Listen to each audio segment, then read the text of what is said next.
And welcome to the channel. Today I'm going to show you how you can enable Incognito mode in the form of spy web browser in your INFINIX Smart 7. So the first one, Opera. In this web browser just click on the tab icon, switch to private and click on the red plus. The next one, Firefox. It's very simple, just click on this arrow mask and that's it. The next one, Microsoft Edge.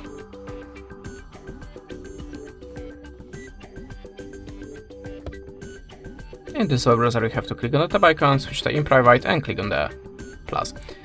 And the last one, Google Chrome.